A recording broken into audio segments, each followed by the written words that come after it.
rendez-vous. Mélanie Gomez.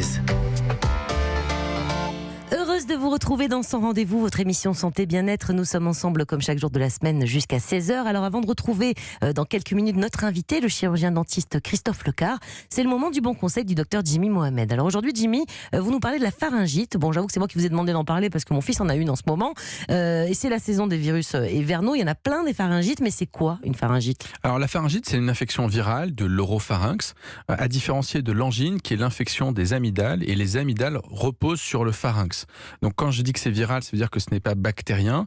Et avant 3 ans, un enfant ne fait pas d'angine, il fait que des pharyngites parce que le tissu lymphoïde que constituent les amygdales ne sont pas matures. Et globalement, la pharyngite s'accompagne de nez qui coule, on tousse, contrairement à l'angine où souvent on a simplement mal à la gorge lorsqu'on avale sa salive et lorsqu'on mange. Alors que dans la pharyngite, on a mal essentiellement lorsqu'on avale un aliment. Lorsqu'on avale sa salive, on n'a pas mal. C'est ce qui permet exactement ce qu'a mon de fils, faire c'est la vrai. différence. Eh oui. Bravo.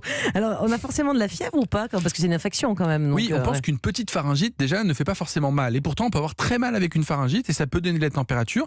On peut avoir 39 voire 40 degrés de température chez les tout petits. C'est pas pour autant que c'est surinfecté, que c'est bactérien. Et point très important, c'est que ça peut mettre jusqu'à 5 à 7 jours avant que les symptômes régressent. Et souvent, on pense que si c'est une pharyngite et que c'est viral, ça va être réglé en 48 heures. Or, même nous, les médecins, on se trompe. Souvent, on dit 2-3 jours et c'est fini. Mais on sait qu'on peut avoir mal pendant 5 à 7 jours sans qu'il y ait de surinfection. Et on ne donne pas d'antibiotiques pour une pharyngite. Alors, ça se traite comment, du coup ? Eh ben, un peu de paracétamol. Vous m'avez dit du lait, du miel. Oui, du miel, mais oui, le miel, on néglige souvent le miel, mais c'est un antiseptique naturel. Ça permet de fluidifier les sécrétions lorsqu'on tousse. C'est plutôt C'est bon, réconfortant. c'est réconfortant. Ouais, c'est vrai. Avec un peu de citron et du thé, on se repose, on boit, et on fait attention de ne pas contaminer les autres. Oui, parce que c'est contagieux. Exactement. Et surtout, on peut avoir par contre des complications dans la pharyngite lorsqu'elle est accompagnée d'une rhinite, la rhinopharyngite. On peut avoir par la suite une otite, une sinusite ou une surinfection. Et là, pourquoi pas des antibiotiques si le médecin le juge nécessaire. Comment on évite tout ça alors ? On évite les bisous de frère à frère, exactement. Mais si on doit dire bonjour au bureau, mieux vaut se faire la bise que de se serrer la main. Puisqu'on a la main souvent pas très propre. On tousse, on éternue, on se mouche, on se lave pas forcément les mains.